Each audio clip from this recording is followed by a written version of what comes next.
అప్పుల బాధలు వెంటాడుతున్నాయా? అయితే 6 JVR వారి జాతిరత్నాలు ధరించండి. హలో అండి, అందరికీ నమస్కారం. నేను మీ కట్టా కార్తీక్. మనకి ఒక బిగ్ బ్రేకింగ్ అంతా ఉంది.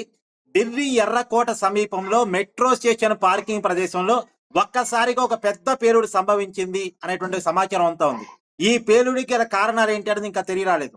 ఇప్పటికైతే వస్తున్న సమాచారం మేరకు ఒక కారు ఉన్న పలాన పేలిపోయింది. ఆ కారుకి పక్కనే ఉన్నటువంటి ఇంకొక 5 కార్లు కూడా ఆ మంటల వ్యాప్తికి పేలిపోయాయి. ఆ మంటలు పెద్ద ఎత్తున వ్యాపించాయి. ఇప్పటికే ఫైర్ ఇంజన్స్ చేరుకున్నాయి. అక్కడ అందరు అధికారులు కూడా చేరుకున్నారు. కేంద్ర బలగాలు కూడా చేరుకున్నాయి. మంటల్ని ఆర్పే ప్రయత్నం జరుగుతా ఉంది. అయితే ఇప్పటికే ఆ మంటలు షాపింగ్ కాంప్లెక్స్ లో కూడా వెళ్ళినట్టుగా తెలుస్తా ఉంది. మంటలు ఆర్పే ప్రయత్నం పెద్ద ఎత్తున జరుగుతుంది. ఇప్పటికే ఒకళ్ళు చనిపోయారు అనేటువంటి సమాచారం అంతా ఉంది. చాలా మందికి గాయాలైనటువంటి సమాచారం అంతా ఉంది. ఇంకా కరెక్ట్ గా ప్రమాద వివరాలు తెలియరావట్లేదు. ఎందుకంటే కేంద్ర బలగాలు కూడా దీని మీద దృష్టి పెట్టాయి. ఫేక్ సమాచారాన్ని ప్రజలకు చేరవేయొద్దు అని చెప్తా ఉన్నాయి. అయితే ఇది ఉగ్రవాదుల పని అనేటువంటి ఒక అనుమానం కలుగుతా ఉంది. నిన్ననే గుజరాత్ లో కొంతమంది ఉగ్రవాదులని అనుమానితులని కేంద్ర దర్యాప్తు సంస్థలు కేంద్ర బలగాలు అదుపులో తీసుకున్నాయి. గుజరాత్ లో ఒక పెద్ద బాంబ్ బ్లాస్ట్ కి ఉగ్రవాదులు ప్లాన్ చేస్తున్నారనే సమాచారంతో కేంద్ర ఇంటెలిజెన్స్ సమాచారంతో సోదాలు నిర్వహించినటువంటి కేంద్ర బలగాలు కేంద్ర దర్యాప్తు సంస్థలు నిన్న కొంతమంది అనుమానితుల్ని టెర్రరిస్టు గ్రూపులకు సంబంధించిన వ్యక్తుల్ని అదుపులో తీసుకున్నాయి. అదే క్రమంలో ఇవాళ ఢిల్లీలో కూడా అదే జరిగిందా? ఎర్రకోటకు సమీపంలో జరగటానికి ఉన్న కారణాలేంటి? ఇది సాంకేతిక సమస్య వల్ల ఒక కారు పేలటం, ఆ కారు పేలటం ఫలితంగా ఆ మంటల వ్యాప్తితోటి మిగతా ఒక 5 కార్లు పేలటమా, లేదు ఉగ్రవాదులు కుట్ర పన్ని ఇలా ఘటనకి పాల్పడ్డారా అని తెలియట్లేదు. కానీ అనుమానాలు వస్తున్నటువంటి అనుమానాల ప్రకారం ఇప్పటి వరకు ప్రభుత్వం, కేంద్ర ప్రభుత్వం గాని, ఢిల్లీ రాష్ట్ర ప్రభుత్వం గాని, కేంద్ర బలగాలు గాని అఫీషియల్ గా ఎక్కడ ధృవీకరించలేదు. కానీ వస్తున్నటువంటి అనుమానాలు నేషనల్ ఛానల్స్ లో కూడా వస్తున్న సమాచారం మేరకు ఇది ఉగ్రవాదుల పని అయ్యి ఉంటది అనేటువంటిది అనుమానిస్తా ఉన్నారు. కాల్లో ఐఎండి బాంబు ఉంచేసి టైమర్ అమర్చి టైమర్ ద్వారా ఐఎండి బాంబుని పేల్చి ఈ పేలుడికి పాల్పడ్డారనేటువంటి అనుమానం కలుగుతోంది. కరెక్ట్ గా మనకి గతంలో కూడా ఇలాంటి ఘటనలు దేశంలో చోటు చేసుకున్నాయి. పుల్వామా దాడుల సమయంలో కూడా ఇలా కారులో ఐఎండి బాంబుని అమర్చి ఆ కారుని ఆర్మీ యొక్క కాన్వాయ్ కి ఢీకొనేలా చేసి దాంట్లో టైమర్ ద్వారా ఒక్కసారిగా బ్లాస్ట్ కి పాల్పడేటువంటి సంఘటనలు గతంలో పుల్వామా దాడప్పుడు చూసాం. అప్పుడు సరే ఆర్మీ కాన్వాయ్ ఢీ కొట్టి దాడికి పాల్పడ్డారు.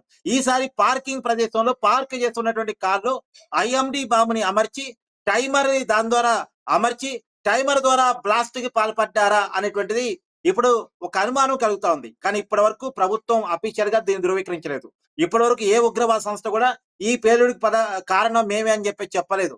అంటే ఇంతవరకు ఉగ్రవాద సంస్థలు ఎవరి ఒప్పుకోలేదు.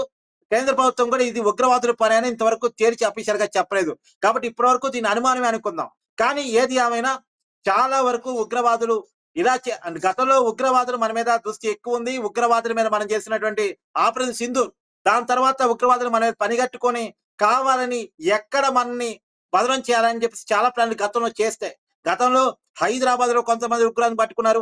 ఈవెందో కడప జిల్లాలో కొంతమంది ఉగ్రవాద అనుమానితులు అంటే వాళ్ళతో సంబంధాలు మెయింటైన్ చేస్తున్నటువంటి వాళ్ళని పట్టుకున్నారు. విజయనగరంలో కూడా ఉగ్రవాదులకు లింకులు ఉన్నాయని చెప్పేసి అక్కడ కూడా కొంతమంది అనుమానితులని ఇప్పటికే పోలీసులు అదుపులో తీసుకున్నారు.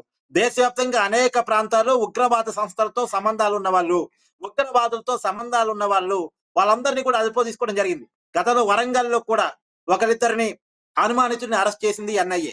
కాబట్టి నేషనల్ ఇన్వెస్టిగేషన్ ఏజెన్సీ వాళ్ళని అదుపులో తీసుకోవడం జరిగింది.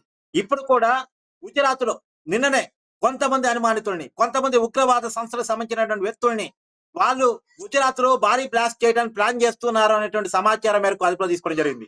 అంటే ఉగ్రవాదులు మన మీద గట్టిగా ప్లాన్ చేస్తున్నారు అన్న విషయం దీన్ని బట్టి మనకు అర్థమవుతా ఉంది.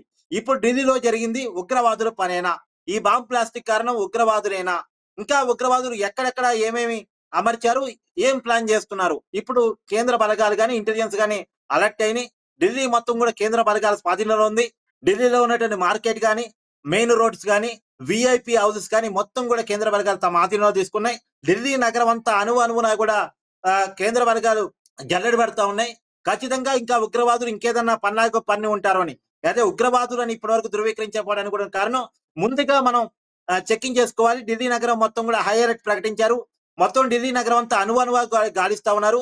ఇంకా ఉగ్రవాదుల పని ఏమన్నా బ్లాస్టుకి పాల్పడే పని చేశారు, ఇంకెక్కడ ఐఎండి బాంబు లాంటి పెట్టే ప్రయత్నం చేస్తారా, ఇంకా ఉగ్రవాదుల కదలికలు ఢిల్లీ నగరంలో ఏమైనా ఉన్నాయా, వీళ్ళు ఎక్కడి నుంచి ఆపరేట్ చేస్తా ఉన్నారు, అసలు ఏం జరుగుతా ఉంది అనే దాని మీద ఒక రకంగా చెక్ చేసే ప్రయత్నం చేస్తా ఉన్నారు. అయితే ఇంతవరకు ఇది ఉగ్రవాదుల పనేనా అన్నది కూడా మనకు కరెక్ట్ గా తెలియదు. ఏదైనా టెక్నికల్ సమస్యతో కారు పేరటం వల్ల ఈ ప్రమాదం జరిగింది అనేది కూడా తెలియాల్సి ఉంది. ఇప్పటికైతే ఫోరెన్సిక్ నిపుణులు కూడా ఇప్పుడే అక్కడికి చేరుకున్నట్టు తెలుస్తా ఉంది. ఫోరెన్సిక్ నిపుణులు ఇది బ్లాస్టా లేదా సాంకేతిక సమస్య అని తేల్చిన తర్వాత ఒక కంక్లూజన్కి వచ్చే అవకాశం ఉంది. కానీ ముందస్తు జాగ్రత్తగా ఢిల్లీ నగరం మొత్తం అలర్ట్ ప్రకటించారు. ఢిల్లీ నగరం అంతా ఇప్పుడు కేంద్ర బలగాల పహారీలో ఉంది. అణువణువు గాలిస్తూ ఉన్నారు. VIP houses, markets, main roads, మొత్తం షాపింగ్ కాంప్లెక్స్ మొత్తం కూడా కేంద్ర బలగాలు తమ ఆధీనంలో తీసుకున్నాయి. ఢిల్లీ నగరాన్ని అణువున గాలిస్తా ఉన్నాయి. గతంలో ఉగ్రవాదులు ఇలాంటి పనులు చేశారు కాబట్టి పార్కింగ్ ప్రదేశాల్లో పార్క్ చేస్తున్నటువంటి వెహికల్స్ లో బాంబులు పెట్టి బ్లాస్ట్ చేసిన సందర్భాలు గతంలో అనేక ఉన్నాయి కాబట్టి వాటి అనుమానంతో ఇప్పుడు చెక్ చేసేటువంటి ప్రయత్నం అయితే చేస్తున్నారు.